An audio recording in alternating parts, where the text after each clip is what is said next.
प्रभु यीशु मसीह ने कई दृष्टांतों के द्वारा स्वर्ग के राज के बारे में बताया। दृष्टांत इसलिए ताकि ऑर्डिनरी लोग, कॉमन लोग, साधारण लोग, आप और मैं इसको अच्छी तरह से समझ सके।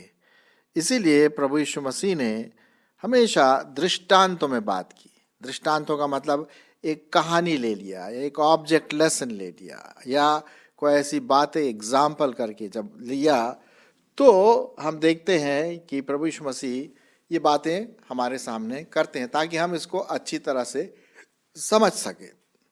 अब लीजिए ना, एक उदाहरण प्रभु ने इस्तेमाल किया और वो है बीज का।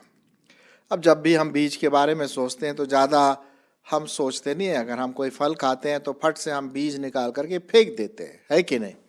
क्योंकि बीज यूजुअली हम खाते नहीं, लेकिन बीज का बड़ा महत्व है। और जैसा हम इस स्लाइड में देख रहे हैं कि यहाँ पर कई प्रकार के बीज आपको इस स्लाइड में दिख रहा है।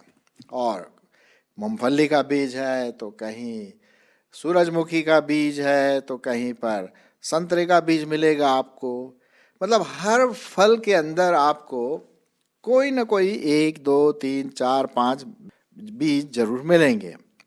केले का फल ले लीजिए, आम का फल ले लीजिए। मेरे पास एक गुठली है आम का बीज, गुठली, और वो मैं हमेशा लेकर के चलता हूँ। गेहूं का बीज, पपीते का बीज, किस किस का बीज आप नाम लेंगे वो सब आपको मिलेगा। और हम यूजुअली क्या करते हैं कि फल तो हम खा लेते हैं लेकिन बीज हम फेंक देते हैं। लेकिन बीज का बहुत बड़ा महत्व है। क्यों? क्योंकि ये जो स्लाइड में आप देख रहे हैं कि बीज में कई प्रॉपर्टीज पाई जाती, कई प्रकार के एक गुण पाया जाता है जो यहाँ पर मैंने आपके सामने रखा है स्लाइड में। पहली बात हम देखते हैं कि हर बीज में जीवन होता है। बड़े अचंभे की बात है कि नहीं? हर बीज में क्या होता है? जीवन होता है। अब मैं वो जो गुठली लेकर के घूम रहा हूँ, अभी तक उसमें फल इसलिए नहीं लाया क्योंकि मैंने उसको ज़मीन के अंदर नहीं गाड़ा। जब तक कि मैं उसको ज़मीन के अंदर ना गाड़ूँ उसमें से फल वो अंकुर नहीं फूटेगा, आम का पेड़ नहीं निकलेगा। तो हम देखते हैं उसमें जीवन है, हर एक बीज में जीवन पाया जाता है। दूसरी बात हम देखते हैं कि अगर उसमें फल लाना है तो इसको जड़ पकड़ना है। जड़ उसी समय पकड़ेगा जब वो ज़मीन के अंदर हम उसको बोएंगे। फिर जड़ पकड़ने के बाद जो बीज है उसको बढ़ना है, ग्रो करना है धीरे धीरे। जैसे जैसे हम पानी देंगे, खाद डालेंगे, उसकी गुड़ाई करेंगे, सफाई करेंगे, सनलाइट आएगा, तो जब ये सब बातें होती है तो वो बीज क्या होता है? धीरे धीरे बढ़ता है। हर बीज, हर प्लांट, जिसका भी प्लांट आप ले लें, हर प्लांट बढ़ता है। मेरे बगीचे में आम का पेड़ लगा हुआ है। कहाँ से शुरू हुआ? एक बीज से शुरू हुआ और धीरे धीरे वो अंकुर फूटा और फिर उसके बाद वो छोटा सा पौधा निकला, आज बड़ा भारी विशाल पेड़ हो गया है एक बीज के द्वारा। तो इसको ग्रो करना है। फिर एक और बात देखते हैं बीज के बारे में। यहाँ पर लिखा है कि ये फ्रूट लाता है, फल लाता है। हम बीज क्यों लगाते हैं? ताकि हम इसका फल खा सके। चाहे वो गेहूं का बीज हो, चाहे चावल का बीज हो, चाहे राई का बीज हो, चाहे आम का बीज हो, पपीते का बीज हो। हम ये बीज इसलिए बोते हैं कि हम फल खा सके, फल उसमें से ले सके। और न सिर्फ फल ले सके लेकिन बहुत फल ले सके। एक सबसे बड़ी बात ये है कि आप एक बीज बोते हैं उसमें हजारों आपको उसका फल मिलेगा। उदाहरण के रूप में यदि आप एक आम का पेड़ का बीज बोते हैं गुठली को जमीन के अंदर, सैकड़ों आम, और अगर बड़ा हुआ तो हजारों आम उसमें मिलेंगे। ये तो बोलते हैं ना लॉ ऑफ मल्टीप्लिकेशन, या बहुत बीज का एक रहस्य है जिसको हम समझ नहीं पाते। लेकिन और इसी की वजह से आज आप और हम भूखे नहीं हैं। अगर किसान एक बीज को नहीं बोता गेहूं का दाना, तो 100 दाने कहाँ से आते? हम सब भूखे मर जाते, है कि नहीं? लेकिन ये बीज में ऐसा गुण पाया जाता है कि अगर आप एक बीज बोएंगे तो उसमें से 10, 12, 50, 100, 200, वो डिपेंड करता है, इस बात पर निर्भर करता है कि किस प्रकार का बीज है, और उसके अनुसार ढेर सारे आपको फल मिलेंगे एक बीज से, एक बीज से। और ये है एक गुणात्मक बात है कि एक बीज से हजारों आपको बीज या सीड्स या गेहूं या चावल या आम मिलेंगे। तो ये बड़ी गंभीर बात है, प्रॉपर्टीज जो हम देखते हैं। अब इस पिक्चर में देख लीजिए, स्लाइड में यहाँ पर एप्पल काट के रखा हुआ है। अब ये एप्पल बड़ा अच्छा लग रहा है देखने में, इसको काट के रखा हुआ है। आप गिन सकते हैं कि इसमें कितने बीज हैं? ओ, आप बोलेंगे भाई साहब ये कौन सी कठिन बात है, इसमें तो 2 ही बीज है।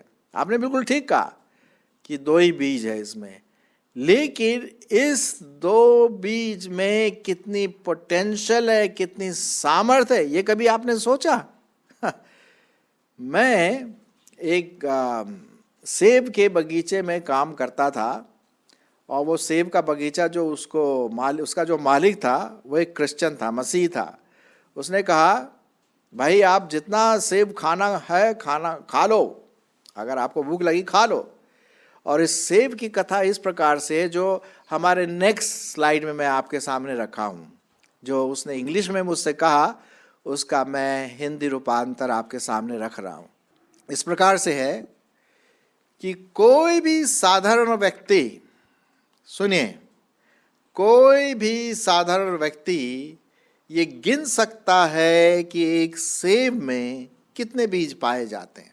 अब आपने बताया कि 2 बीज है, अगर पूरा दूसरा आधा और काटेंगे तो 2 बीज और मिल जाएंगे, तो 4 या 5 बीज है। तो एक साधारण व्यक्ति, कोई भी व्यक्ति, एक छोटा लड़का भी आपको बता देगा कि एक सेब में कितने बीज पाए जाते हैं। परंतु नोट करने वाली बात क्या है? परंतु केवल परमेश्वर ही गिन सकते हैं कि एक बीज में कितने सेब पाए जाएंगे, कितने सेब होंगे।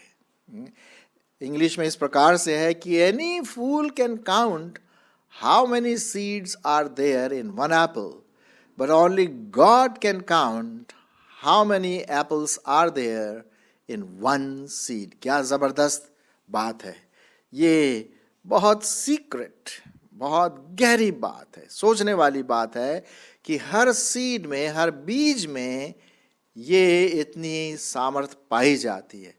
और परमेश्वर का धन्यवाद हो कि एक से कई बीज आ जाते हैं, है कि नहीं? तो ये तो ही बीज की बात। अब मैंने शुरुआत किया था कि प्रभु यीशु मसीह ने एक दृष्टांत कहा था, कई दृष्टांत कहा, लेकिन उनमें से एक था, एक बीज बोने वाला निकला और उसने राई का बीज बोया। ये हम पढ़ते हैं मत्ती रचित सुसमाचार और उसका 13वां अध्याय और उसका 31 से 38 पद। मैं पढ़ूंगा नहीं क्योंकि हमारे पास टाइम नहीं है, लेकिन आप ज़रूर बाइबल पढ़िए। मत्ती रचित सुसमाचार उसका 13वां अध्याय 31 से 38 पद। और वहाँ पर हम देखते हैं कि प्रभु यीशु मसीह परमेश्वर के राज्य के बारे में बताना मांगते हैं, बीज से उदाहरण लेके। और बीज हालांकि कई बातों को प्रकट करता है, बीज परमेश्वर का वचन है, लेकिन इस उदाहरण में हम देखते हैं कि बीज एक वो संतान है, परमेश्वर की संतान है, प्रभु यीशु मसीह की संतान है जो उसके राज्य में है। मैं आपके लिए पढ़ूंगा मत्ती रचित सुसमाचार उसका 13वां अध्याय 37 और 38 पद। क्योंकि चेलों ने पूछा, गुरु इसका अर्थ क्या है, इस दृष्टांत का अर्थ क्या है? तब प्रभु यीशु मसीह ने कहा, उसने उनको उत्तर दिया कि अच्छे बीज का बोने वाला मनुष्य का पुत्र है। अच्छे बीज का बोने वाला मनुष्य का पुत्र है। खेत क्या है? संसार है। अच्छा बीज राज्य के संतान, और जंगली बीज दुष्ट के संतान। अब देखिए, अच्छा बीज किसके संतान है? प्रभु यीशु मसीह के राज्य के, परमेश्वर के राज्य के बीज हैं। और जंगली बीज, उल्टे सीधे खराब वाले बीज दुष्ट के संतान है। यहां पर हम देखते हैं। तो आप और मैं, हमारी जो तुलना की गई प्रभु यीशु मसीह के इस दृष्टांत में, वो ये है कि जो प्रभु यीशु मसीह पर विश्वास करते हैं, जिन्होंने अपना जीवन प्रभु यीशु मसीह को दे दिया है, जिनका नया जन्म हो गया है, जो प्रभु यीशु मसीह को उद्धारकर्ता प्रभु करके ग्रहण करते हैं, वो अच्छे बीज है परमेश्वर के राज में। और इसीलिए आपकी और मेरी तुलना जो प्रभु को प्यार करते हैं, इस प्रकार से यहाँ पर हम देखते हैं कि हम अच्छे बीज हैं। अगले स्लाइड में हम देखते हैं कि जब अगर हम अच्छे बीज हैं, तो ये भी बहुत ज़रूरी है कि हमारा बोया जाना आत्मिक रीति से, यहाँ पर आत्मिक बातें हैं ये, अब ये शारीरिक बातें नहीं है, भौतिक बातें नहीं है, ये आत्मिक बात है। अब यहाँ पर खेत खलिहान और बीज और उसकी बात नहीं है, लेकिन आत्मिक बात है कि आत्मिक रीति से हम वो बीज है जो इस संसार के खेत में बोए जाते हैं। संसार जहाँ पर हम रहते हैं, हमारा मोहल्ला, हमारी सड़क, हमारा शहर, हमारा कस्बा। और अगर हम अच्छी तरह से बोए जाएंगे तो भाई अच्छा फल लाएंगे, और अगर बुरी तरह से हम उल्टे सीधे काम करके इस अपने मोहल्ले में रहेंगे तो उसका कटाई भी वैसी होगा। आप देखिए ना, परमेश्वर का वचन कितने साफ रीति से कहता है, गलतियों उसका 6वां अध्याय और 7 पद, गलतियों उसका 6वां अध्याय और 7 पद, क्या लिखा हुआ है सुनिए। धोखा न खाओ, परमेश्वर ठट्ठों में नहीं उड़ाया जाता, क्योंकि मनुष्य जो कुछ बोता है वही काटेगा। मनुष्य जो बोएगा वही काटेगा। अगर आप आम का बीज बोएंगे तो आम निकलेगा, संतरे का बीज बोएंगे तो संतरा निकलेगा, भलाई का बीज बोएंगे तो भलाई की बातें निकलेंगी, दुष्ट का बीज बोएंगे, दुष्ट गलत बातों का बीज बोएंगे तो गलत बातें होंगी। अब अगले स्लाइड में हम देखते हैं कि प्रभु यीशु मसीह ने एक बात कही कि किस प्रकार से हम अपने आप की जो इच्छाएं हैं, उन लालसाएं हैं, अभिलाषाएं हैं, उसको मार करके एक भलाई का बीज, भलाई का कार्य करके एक अच्छा फल ला सकते हैं। मैं आपके लिए पढ़ूंगा जो पाया जाता है यूहन्ना रचित सुसमाचार उसका 12 अध्याय 24 पद। यूहन्ना 12 अध्याय 24 पद। हालांकि ये पद जो मैं आपके सामने पढ़ने वाला हूँ, ये प्रभु यीशु मसीह अपने मृत्यु के बारे में बता रहे हैं, लेकिन साथ साथ जो प्रिंसिपल सिद्धांत वहाँ पर दिया गया है प्रभु यीशु मसीह के बारे में, वो आपके और मेरे जीवन में भी पूरी रीति से फिट बैठता है। मैं पढ़ूंगा आपके लिए। मैं तुमसे सच सच कहता हूँ कि जब तक गेहूं का दाना भूमि में पड़कर मर नहीं जाता और वह अकेला रहता है, परंतु जब मर जाता है तो बहुत फल लाता है।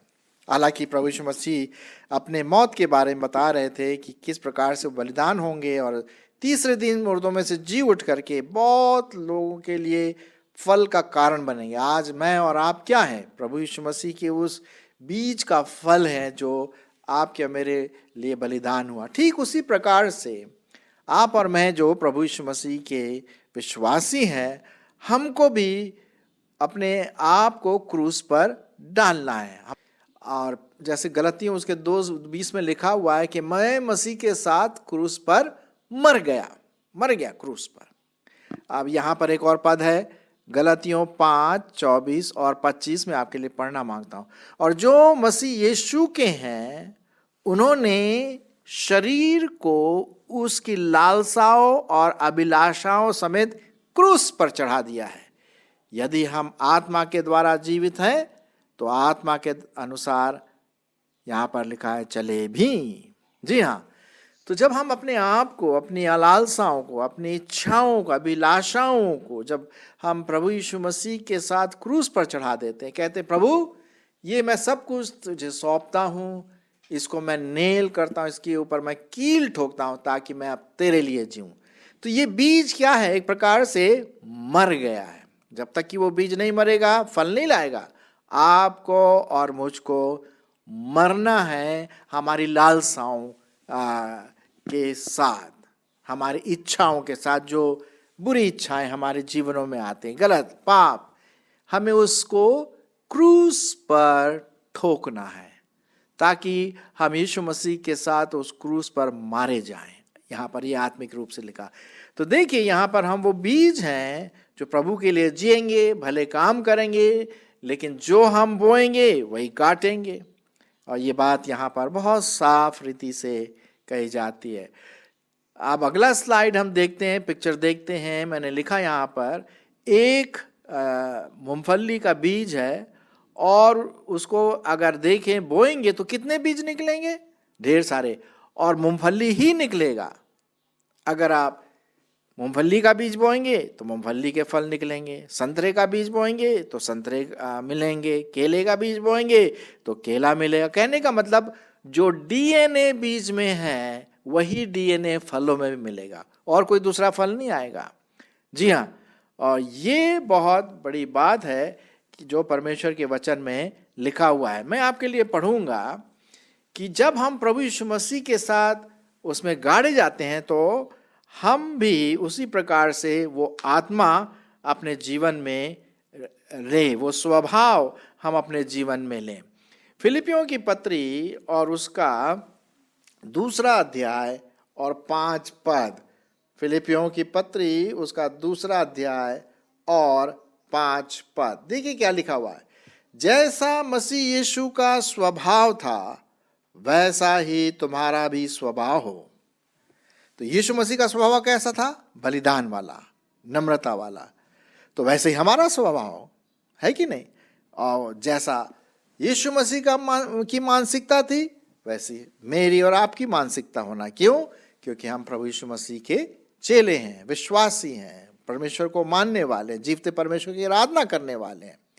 तो जिस प्रकार से एक संतरे के बीज से सिर्फ संतरा ही उत्पन्न होगा, उसी प्रकार से प्रभु यीशु मसीह के जीवन में बलिदान के द्वारा जब वो फलेगा तो वैसा ही बीज आप में और मुझ में, वैसा ही स्वभाव, वो डीएनए, स्पिरिचुअल डीएनए, आत्मिक डीएनए आपके और मेरे जीवन में आए। और जब ऐसा आता है तो क्या होता है?